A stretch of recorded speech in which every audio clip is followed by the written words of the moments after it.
Handang magbigay ang Department of Social Welfare and Development o DSWD ng psychosocial support sa nag-viral sa social media na babaeng estudyante na nagbebenta ng sampagita na itinaboy ng isang sikyo sa may harapan ng isang mall sa Mandaluyong City.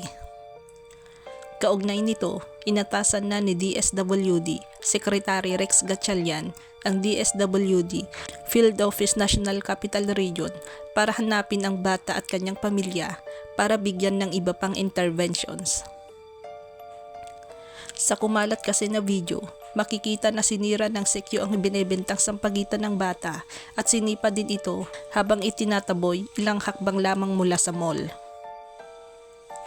Inihayag naman ni Secretary Gatchalian na hindi nila kukonsintihin ang pananakit sa bata.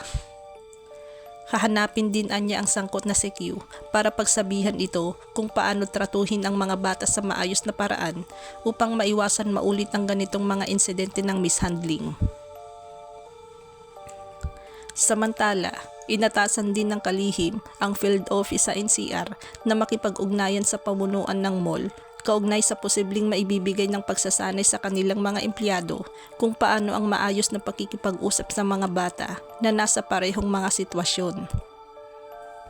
Ipinunto naman ni DSWD spokesperson Irene Dumlao ang kahalagahan ng kolektibong pagsisikap para matiyak na maprotektahan ang mga bata mula sa lahat ng uri ng pang-aabuso at exploitation.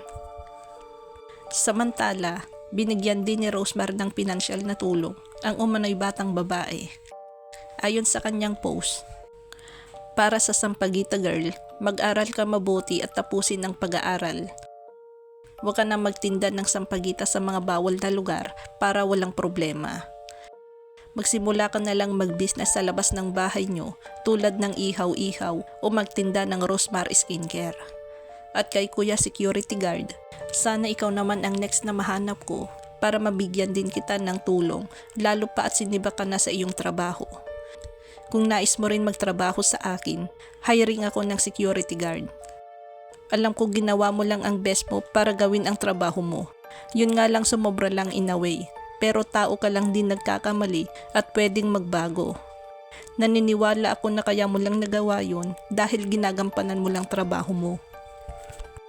Tama naman yun, ma'am.